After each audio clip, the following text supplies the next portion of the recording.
friends, welcome to Carrie's Culinary Crafts, and welcome if you are new. I hope you'll stick around and hit that subscribe button down below if you like what you see. I am getting ready to start some Thanksgiving prep. You're not going to see this video till after Thanksgiving, but you could use it if you have turkey for Christmas. It is something that maybe you can benefit from. But it is the day before. It's early in the morning. In fact, everything looks dark. I should turn on more lights. There, maybe you can see a little better. But what I'm just doing today is getting the brine ready. This is the first year that I'm actually doing a brine. I've never done one before. I just normally just put it in the oven, season it, and do all that fun stuff, and then put the bird in the oven. But this year I'm going to do a brine because last year at Thanksgiving time I got this turkey brine from Thrive Market seasoning packet. So I figured I would go ahead and try and use it this year. So on the stove here, I have a gallon of water heating up. I don't know how much water I'm going to need. If I need more, I can add more. But the whole point of the brine is to completely cover up the turkey. Now, I have a 15-pound turkey, so it's a pretty decent size. So I'm going ahead with a gallon of water, and I'm using all of this seasoning mix, and I'm going to be putting it in a big pot, actually one of my canning pots, so that big turkey will fit in there, and then I'm going to cover it with the brine. And I will do that for 24 hours, and then when I need to start cooking it tomorrow, then I'll take it out of the brine and do a little prepping to it and then put it in the oven. But so for now, I am just going to go ahead and get ready doing this brine. And all I want to do is I just want to bring this up to a boil. And then I will let it simmer for a few minutes, 5-10 minutes. And then I will take it off of the burner and let it completely cool down, because you don't want to put hot brine over turkey. That's why I'm doing it so early in the morning. So hopefully it will be completely cool. If I have to, I'll stick it outside on the porch to get it cooled down faster, and then get my turkey in there so it starts brining. Smells so good. It smells like Thanksgiving just with that. Okay, so I'm just going to put the lid on. I have my burner on high. I'm going to bring this up to boil. It's going to take a while because this is a big pot, big stock pot. So yeah, so that's all I'm going to do is I'm going to bring it up to boil, let it simmer, then pull it off the stove and let it completely cool down. And I will bring you along for the next step when we brine the turkey. Okay, now I am going to get my turkey in my brine. Here is my turkey, and this is a 15.25 pound turkey.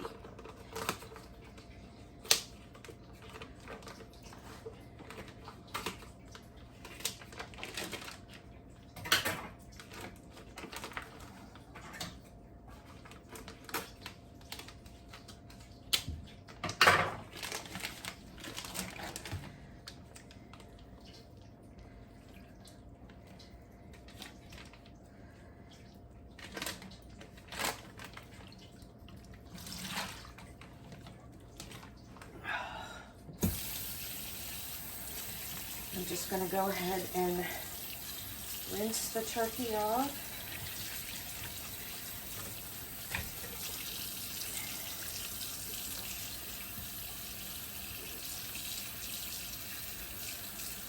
There's a couple of feathers on here I'm pulling off. Now this is a butcher box turkey. It's a free-range organic turkey.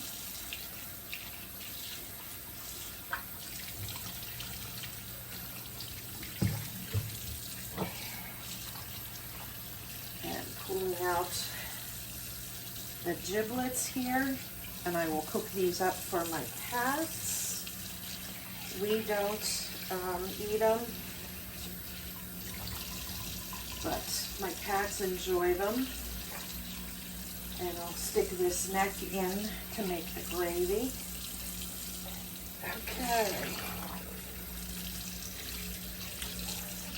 Now that I'm good and rinsed off, I am going to put this breast side down in this big canning pot.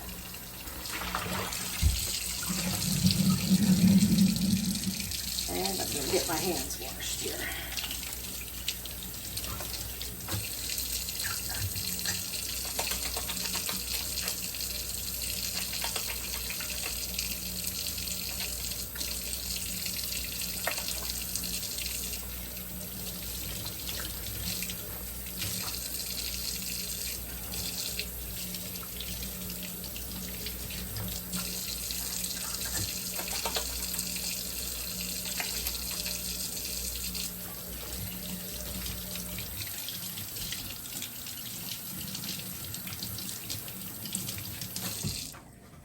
Okay.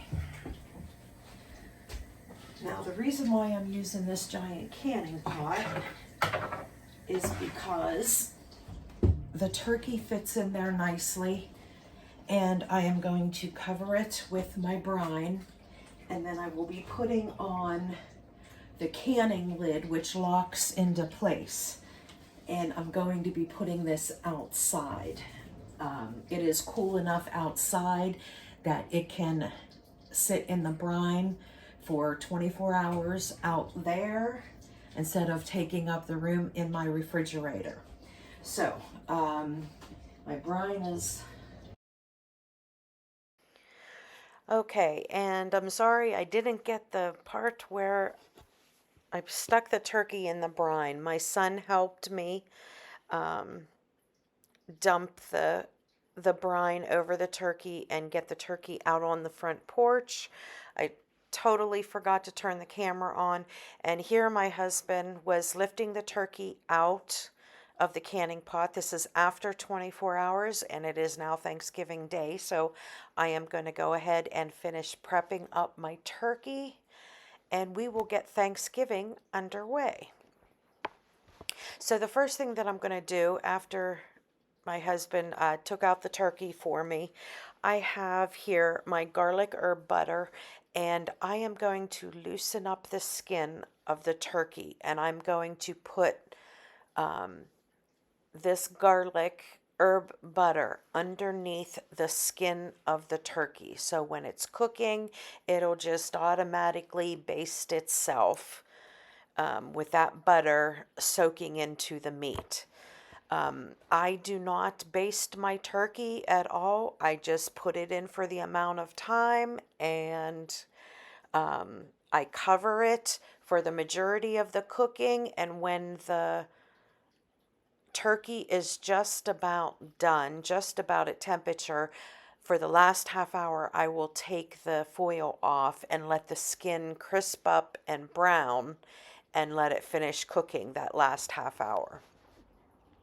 So here I just went ahead and put all that butter underneath the skin, and now leftover that was on the paper and on my gloves, I just rub it all over the outside of the turkey.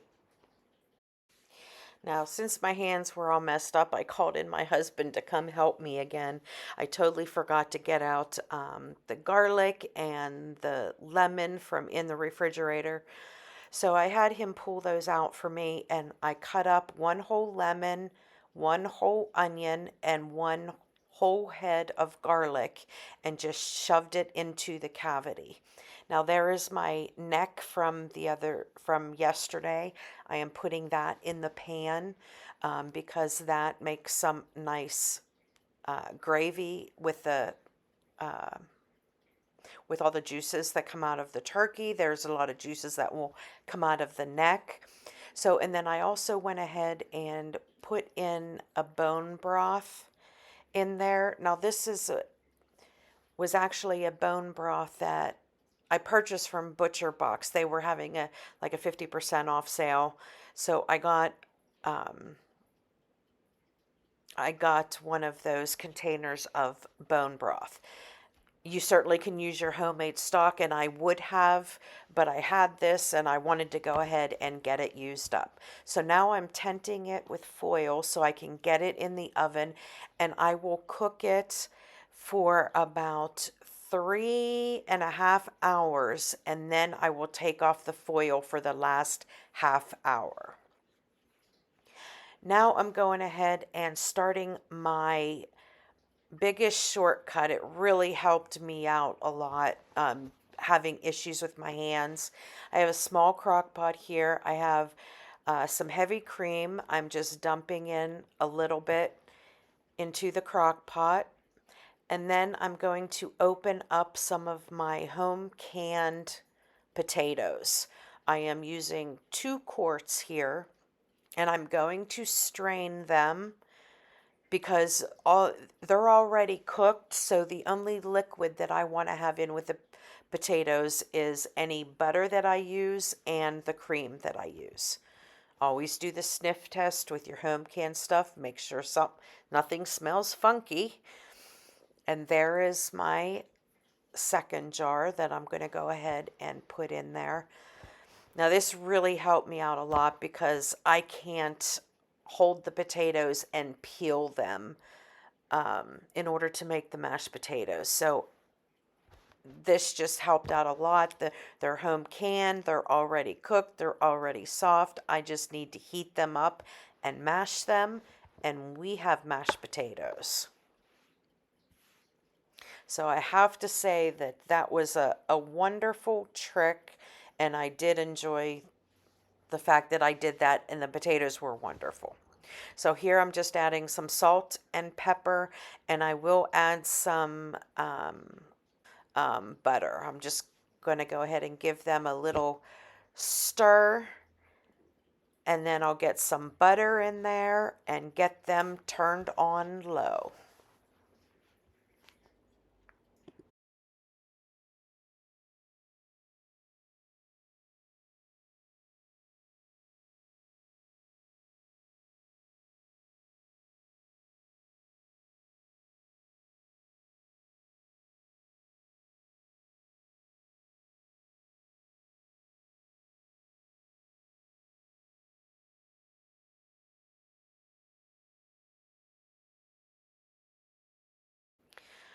Okay, and now I am getting some corn in a casserole dish.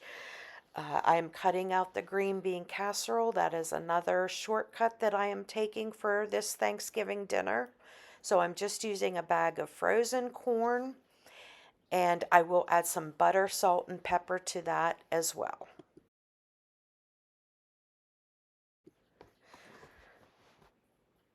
Now I'm getting ready to turn on my potatoes, and I realize that I did forget to put in some garlic powder and onion powder. I do like to put those in my potatoes as well.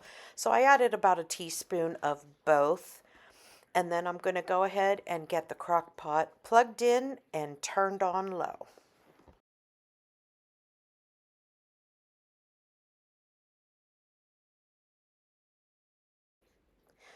Okay, and now I'm going to go ahead and get started on my dinner rolls to have with Thanksgiving dinner.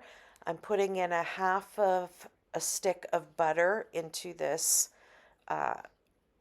hot pan and going to melt that really quick. And then I'm going to add some 1 cup of heavy cream to my butter. And then I'm going to turn it off and pull it off of the burner. And I'm going to check the temperature with the hot butter and then the coolness of the cream. I'm hoping it's going to be at the right temperature to go ahead and add in my yeast. You definitely don't want to kill your yeast. So you don't want it to be too hot. So you want it to be anywhere from like 105 degrees up to 120, but you don't want it to be anywhere over that, or it will kill your yeast. So I'm just going ahead and stirring in the cream with the butter. And here I'm going to go ahead and take the temperature.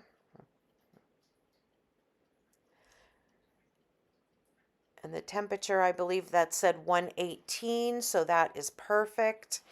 And I'm going to go ahead and get my yeast and get that stirred into the milk and butter mixture.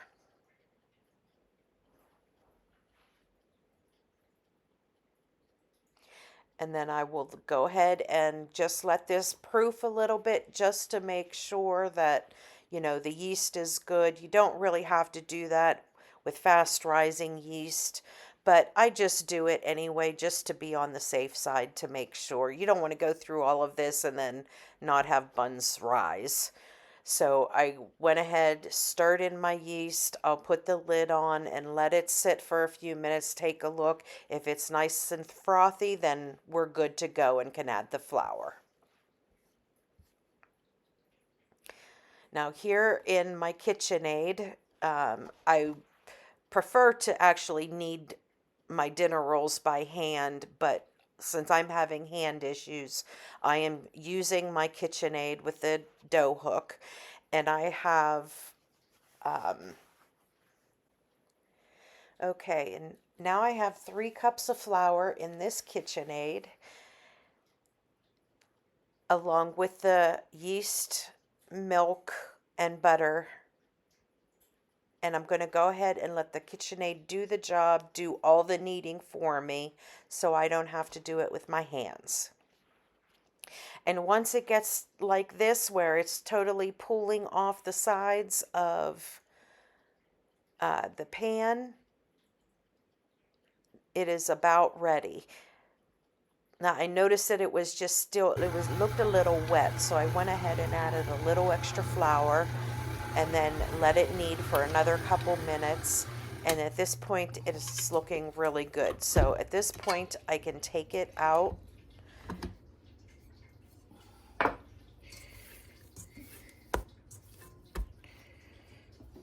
And I'm going to go ahead and spray the top and bottom of my dough.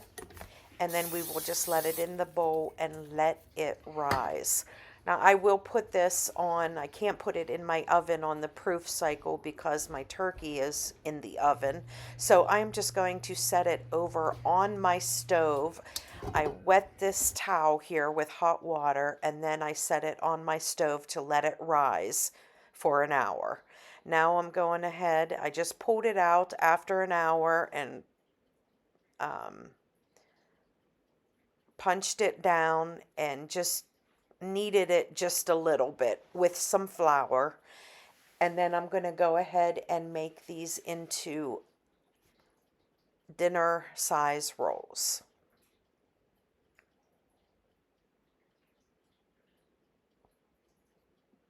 Now I don't weigh them or anything. I just kind of eyeball it on the size that they are.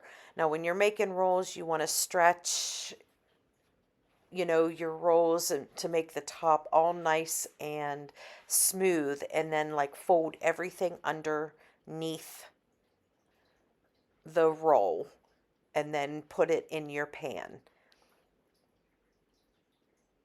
And I'm going to do that to all of this dough. I have a little bit extra dough, which I end up just making a little bitty bread loaf with it.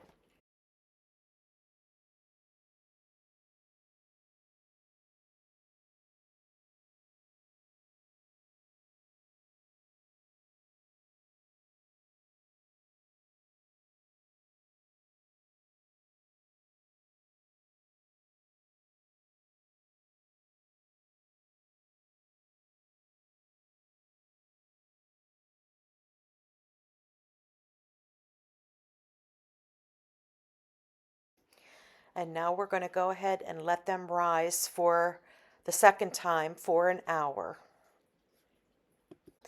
And here is my beautiful turkey. There is my gravy that I made with all of the juice from the turkey. And there are my rolls. And I pulled out a roll just to test it to make sure it's okay. And here is everything on my table. There's the turkey and the corn and the mashed potatoes.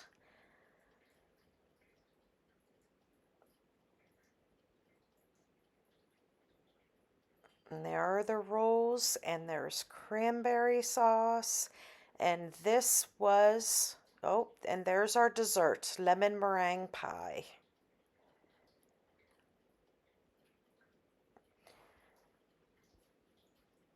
And there's the gravy.